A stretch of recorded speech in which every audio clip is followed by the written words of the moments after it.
கிறிஸ்துவுக்குள் அன்பானவர்களே, இந்த மாலை வேளையில் ஆண்டவருடைய சமூகத்தில் வந்திருக்கிற உங்கள் ஒவ்வொருவரையும் அன்போடு வாழ்த்தி வரவேற்கிறோம். ஆண்டவருடைய இரக்கமும் பேரருளும் உங்கள் ஒவ்வொருவரோடும் கூட இருப்பதாக. நாம் யோனா தீர்க்க தரிசன புத்தகத்தை வேதாகம வகுப்பிலே கற்று அறிந்து கொண்டு வருகிறோம். இந்த நாளிலே நாம் வாசிக்க கேட்ட வேத பகுதியிலிருந்து ஒரு 3 வசனங்களை நாம் தியானத்திற்கு ஆதாரமாக எடுத்துக்கொள்ளப் போகிறோம். அவர்களே, நாம் வாசிக்க கேட்ட வேத பகுதியை திருப்பி வைத்துக் கொள்வோம். யோனா 3ஆம் அதிகாரத்திலே தொடர்ச்சியாக நாம் பார்ப்போம். கடந்த லெந்து நாட்களுக்கு முந்தின நாட்களிலே நாம் யோனா 2வது அதிகாரம் முழுவதையுமே நாம் கற்றறிந்து கொண்டோம். யோனா எப்படி கடவுளுடைய வார்த்தையை விட்டு விலகி போனார், எப்படி மீண்டுமாக கடவுளுடைய அன்பை அவர் கண்டு கொண்டார் என்பதை யோனாவின் புத்தகத்திலிருந்து அறிந்து கொண்டோம். இன்றைக்கு யோனா 3ஆம் அதிகாரம் முதல் 3 வசனங்களை மட்டும் நாம் இன்றைக்கு தியானிக்க போகின்றோம். இந்த 3 வசனங்களுக்கான தலைப்பு இவ்வாறாக கொடுக்கப்பட்டிருக்கிறது. 2வது துவக்கம் அப்படின்னு சொல்லி கொடுக்கப்பட்டிருக்கிறது. செகண்ட் பிகினிங், 2வது துவக்கம். ஏன் 2வது துவக்கம் அப்படின்னு சொல்லி தலைப்பு கொடுக்கப்பட்டிருக்கிறது என்றால், 1வது வசனத்தை பாருங்கள். யோனா 3:1. எல்லாரும் சேர்ந்து வாசிப்போம். 2ஆம் தரம் கர்த்தருடைய வார்த்தை யோனாவுக்கு உண்டாகி. இங்கு 2ஆம் தரம் கர்த்தருடைய வார்த்தை யோனாவுக்கு வருகிறது. அப்படின்னா முதல் தரம் ஏற்கனவே யோனாவுக்கு ஆண்டவருடைய வார்த்தை வந்திருக்க வேண்டும். அது எங்க இருக்கு? 1ஆம் அதிகாரம் 1வது வசனம். 1ஆம் அதிகாரம் 1வது வசனத்துக்கு அப்புறம் 3ஆம் அதிகாரம் 1வது வசனத்துல தான் ஆண்டவர் யோனாவோடு பேசுகிறார். இடைப்பட்ட 2 அதிகாரங்கள், அந்த 2ஆம் அதிகாரம் முழுவதும் 1வது அதிகாரம் பிற்பாடு உள்ள வசனங்கள், இவைகளிலெல்லாம் கர்த்தருக்கும் யோனாவுக்கும் உள்ள உறவு சில பிரச்சனைகளினால தடைகள் உண்டானதை நம்ம பார்த்தோம். இப்போ இதிலிருந்து நாம கற்றுக்கொள்ளுகிற காரியம் என்னவென்று சொன்னால், நம்முடைய வாழ்க்கையில எப்போதுமே 2 துவக்கங்கள் உண்டு. நம்ம மறந்து போகக்கூடாது. கிறிஸ்தவர்களுடைய வாழ்க்கையிலே, இயேசுவை இரட்சகராக ஏற்றுக்கொண்டவர்களுடைய வாழ்க்கையிலே 2 துவக்கம் உண்டு. ஒன்று, தாயின் கற்பத்திலிருந்து நாம் பிறக்கிற முதல் துவக்கம், அது முதல் பிறப்பு. 2வது, நாம் ஆண்டவரின் அன்பை ருசித்து பார்த்து ஆண்டவர் எனக்காக மரித்தார் என்று ஏற்றுக்கொண்டு ரட்சிக்கப்பட்டு பிற்பாடு துவங்குகிற 2வது துவக்கம். அதை நாம் புதிய சிருஷ்டிப்பு அல்லனா புதிய சிருஷ்டி அப்படின்னு நம்ம சொல்லுவோம். பவுல் அப்போஸ்தலன் அதைத்தான் 1 கொரிந்தியர் 3ஆம் அதிகாரம் 17வது வசனத்துல சொல்லுகிறார். ஒருவன் கிறிஸ்துவுக்குள் இருந்தால் புது சிருஷ்டியா இருக்கிறான், பழையவைகள் ஒழிந்து போயின, எல்லாம் புதிதாயின. அதே போலதான் இங்க யோனாவுக்கும் வருகிறது. யோனா முதலாவது ஆண்டவருடைய வார்த்தையை கேட்டார். ஆனா ஆண்டவருடைய வார்த்தைக்கு செவி கொடாமற் போனார். அதனால அவர் ஏற்பட்ட பிரச்சனை, அவருக்கு உண்டான துக்கம், அவருக்கு உண்டான கண்ணீர், மரணத்தின் விளிம்பு வரைக்கும் போய் சென்று அவர் பார்த்து விட்டார். காரணம், கடவுளுடைய அன்பை அவர் ருசித்து பார்க்காததனால, ஆண்டவருடைய வார்த்தைக்கு செவி கொடுக்காததனால. திரும்பவும் ஆண்டவர் யோனாவை கட்டி எழுப்புகிறார். திரும்பவும் யோனாவுக்கு புதிய துவக்கத்தை ஆண்டவர் கொடுக்கிறார். அன்பானவர்களே, நம்முடைய வாழ்க்கையிலும் ஆண்டவர் அப்படி புது துவக்கத்தை தருகிறார். ஆனா அந்த புது துவக்கத்தை துவங்கிய பிற்பாடும் நாம் திரும்ப திரும்ப பாவம் செய்வோம் என்று சொன்னால், திரும்ப திரும்ப கடவுளின் அன்பை விட்டு வழி விலகி போவோம் என்று சொன்னால், நம்முடைய வாழ்க்கை பரிதபிக்கப்பட்ட ஒரு வாழ்க்கையாய் அது மாறிவிடும். அதற்கு ஒரு மிகச்சிறந்த எடுத்துக்காட்டு இந்த யோனா தீர்க்கதரிசி.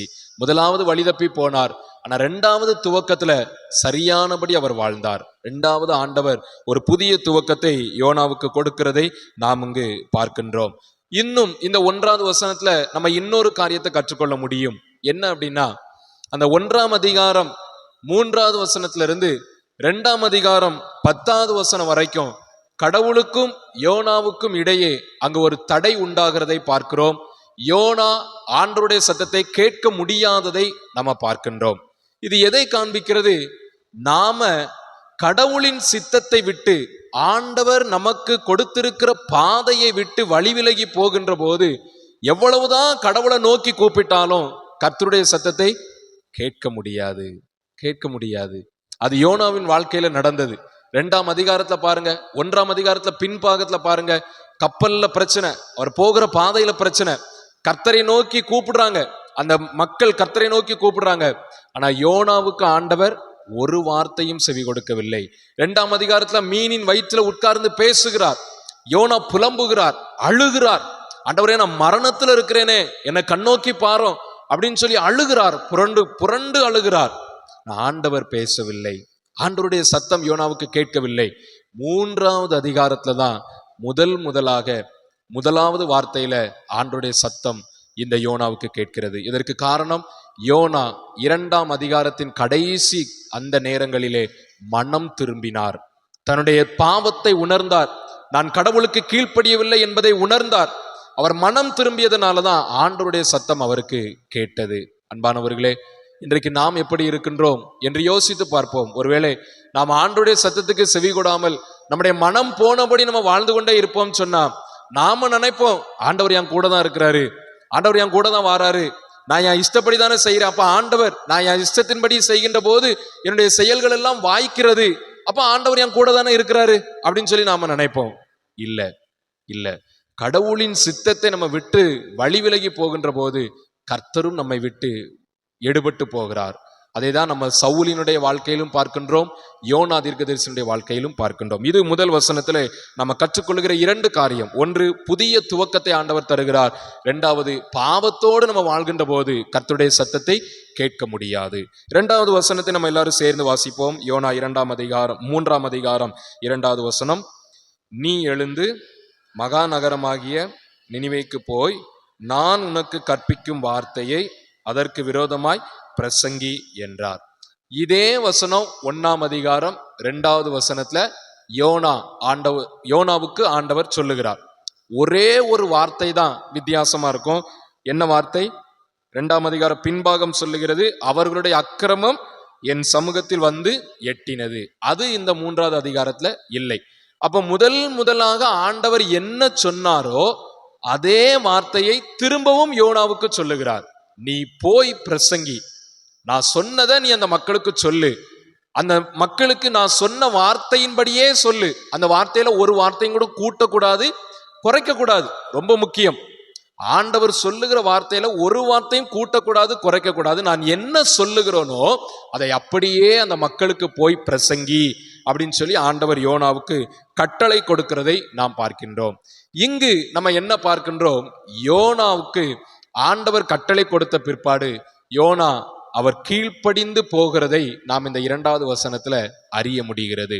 2 மற்றும் 3வது வசனம் சேர்த்தே பார்ப்போம் என்று சொன்னால், கர்த்தரின் வார்த்தைக்கு யோனா கீழ்ப்படிந்து போகிறார். இந்த கீழ்ப்படிதல் எதனால வந்தது அப்படின்னு சொல்லி நம்ம ஒரு விஷயம் யோசித்து பார்ப்போம்னா, அவர் வாழ்க்கையில ஏற்பட்ட அந்த பின்மாற்றத்தின் விளைவு, கான்சீக்வன்சஸ் அப்படின்னு சொல்லி நம்ம ஆங்கிலத்துல சொல்லுவோம். நாம செய்கிற ஒரு தப்பின் நிமித்தமா அந்த தப்புக்கு கண்டிப்பா நாம தண்டனையை அனுபவித்தே ஆக வேண்டும், அல்லது அந்த தப்பினுடைய விளைவு நமக்கோ நம்முடைய சந்ததிக்கோ நம்முடைய பிள்ளைகளுக்கோ கண்டிப்பாக கிடைக்கும். அந்த விளைவின் நிமித்தம் நாம் மனம் திரும்புவதற்கு அழைக்கப்படுகிறோம். இங்கு யோனா ஆண்டவரின் வார்த்தைக்கு பின்மாற்றம் அடைந்து போன பிற்பாடு அவருக்கு ஒரு தண்டனை கிடைத்தது. மீனின் வயிறு, அந்த இருட்டான வாழ்க்கை, மரணத்தின் விளிம்பு, சாவினுடைய கடைசி எல்லை வரைக்கும் அவர் சென்றார். அந்த விளைவை யோனா நினைத்து பார்த்து ஆண்டவர் அண்டைக்கு திரும்பினார். வேத வல்லுநர்கள் என்ன சொல்றாங்க தெரியுமா? இந்த யோனா இந்த 2வது வசனத்தின்படி அவர் எப்படிப்பட்டவராய் கடவுளிடத்தில் திரும்புகிறார் என்றால், கப்பல் பயணத்தின் போது யோனாவுக்கு பயம் கிடையாது. புயல் வருகின்ற போது யோனா பயப்படலை. காரணம், யோனாவுக்கு தெரியும் நம்மளாலதான் பிரச்சனை அப்படின்னு சொல்லி, அதனால யோனா பயப்படலை. ஆனா கப்பல்காரர்கள் என்ன செஞ்சாங்க? பயந்தாங்க. 2 வசனம் தெளிவாய் சொல்லுகிறது. யோனா 1ஆம் அதிகாரம் 10வது வசனத்தின் பின்பாகம் மற்றும் 16வது வசனம். இந்த 2 வசனத்திலையும் அந்த கப்பல்ல இருக்கிறவங்க கர்த்தருக்கு பயந்தார்கள் அப்படின்னு சொல்லி சொல்லப்பட்டிருக்கிறது. இந்த கப்பல்ல இருக்கிறவங்களிடத்துல காணப்பட்ட பயம் இப்போ யாருக்கு வந்துட்டு?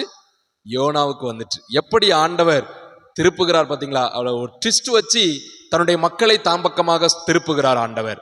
அந்த கப்பல்காரரிடத்துல காணப்பட்ட கடவுள் பயம் யோனா தீர்க்கதரிசிக்கு வந்து விட்டது. ஐயோ, நாம இனிமேலும் ஆண்டவருடைய வார்த்தைக்கு கீழ்ப்படியாம போனா திரும்பவும் ஆண்டவர் நம்மளை கண்டிப்பா என்ன செய்வாரு?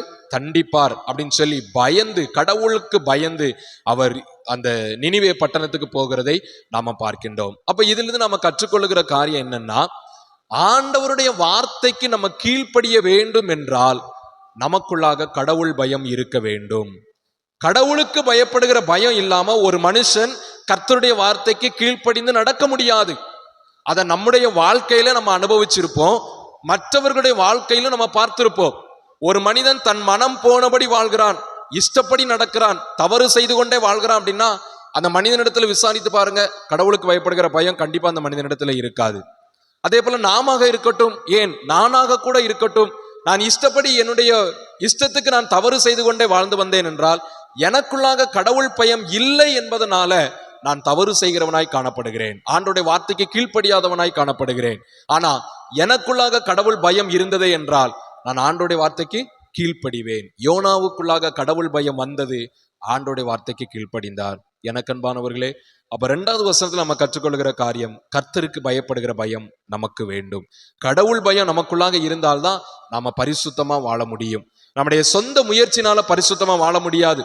நாம நினைக்கலாம், இன்றைக்கு நம்ம ஆலயத்துல எடுக்கிற இந்த தீர்மானத்துல நாம நினைக்கலாம், நான் இன்னைக்கு இந்த தீர்மானம் எடுத்திருக்கிறேன், நான் கண்டிப்பா நிலைச்சு நிற்பேன், என்னுடைய சுய பலத்தினால முடியும் அப்படின்னு சொல்லி நீங்கள் நான் நினைப்போம் என்று சொன்னால் முடியாது, முடியாது. ஆண்டவருக்கு பயப்படுகிற பயம் உள்ளான இருதயத்தில் காணப்படுகிற வரைக்கும் கடவுளுடைய வார்த்தைக்கு நம்மால் கீழ்ப்படிய முடியாது. மாம்சம் நமக்குள்ளாக தலை தூக்கும், மாம்சம் நமக்குள்ளாக வெற்றி பெறும். ஆனா கடவுள் பயம் நமக்குள்ளாக வருகின்ற போது மாம்சம் கீழாக போகும், ஆவி உற்சாகம் அடையும், ஆவி உற்சாகம் அடையும். ஆகவே எனக்கன்பானவர்களே, கடவுளுக்கு பயப்படுகிற பயத்தோடு வாழ ஆண்டவர் நம்மை அழைக்கிறார். கடைசியாக 3வது வசனத்தை நாம் பார்க்கலாம். 3ஆம் அதிகாரம் 3வது வசனம் எல்லாரும் சேர்ந்து வாசிப்போம். யோனா எழுந்து கர்த்தருடைய வார்த்தையின்படியே நினிவேக்கு போனான். நினிவே 3 நாள் பிரயாண விஸ்தாரமான மகா பெரிய நகரமாய் இருந்தது. நான் ஏற்கனவே சொன்னது போல யோனா கர்த்தருக்கு முழுவதுமாக கீழ்ப்படிந்தார். ஆங்கிலத்தில் ஒரு வார்த்தை சொல்லுவார்கள், ஃபெய்த்ஃபுல் ஒபீடியன்ஸ் அப்படின்னு சொல்லுவாங்க. உண்மையான கீழ்ப்படிதல். அந்த உண்மையான கீழ்ப்படிதல் யோனாவுக்கு இந்த இடத்துல வந்தது.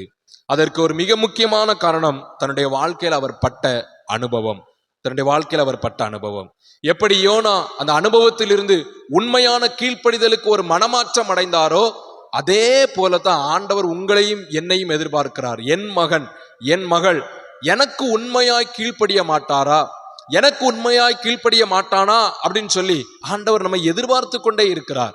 நமக்குள்ளாக ஃபெய்த்ஃபுல் ஒபீடியன்ஸ் இருக்கிறதா, உண்மையுள்ள கீழ்ப்படிதல் இருக்கிறதா, அல்லது கடவுளையே நம்ம ஏமாற்றுகிறோமா?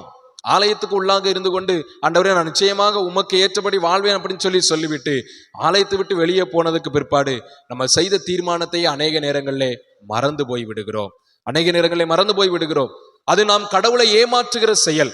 ஆண்டவர் அதை நம்மிடத்தில் எதிர்பார்க்கவில்லை, உண்மையான கீழ்ப்படிதலை நம்மிடத்தில் எதிர்பார்க்கிறார். ஆகவே இந்த யோனாவின் வாழ்க்கையிலே காணப்பட்ட இந்த குணங்கள், இந்த 3 வசனங்கள்ல முக்கியமான காரியங்களை நம்ம கற்றுக்கொண்டோம். யோனாவுக்கு புதிய துவக்கத்தை ஆண்டவர் கொடுத்தார். பாவங்களோடு வாழும்போது ஆண்டவருடைய சத்தம் நமக்குள்ளாக கேட்காது என்பதை நம்ம அறிந்து கொண்டோம். அதே போல யோனா தன்னுடைய வாழ்க்கையிலே கடவுள் பயம் உள்ளவராக திரும்ப உயிர்ப்பிக்கப்பட்டார். கடைசியாக யோனா உண்மையான கீழ்ப்படிதலை தன்னுடைய வாழ்க்கையில கற்றுக்கொண்டார். இந்த காரியங்களை நாமும் நம்முடைய வாழ்க்கையில கற்றுக்கொள்வோம், பின்பற்றுவோம். ஆண்டவர் நம்மையும் ஆசீர்வதிப்பாராக. ஆமேன்.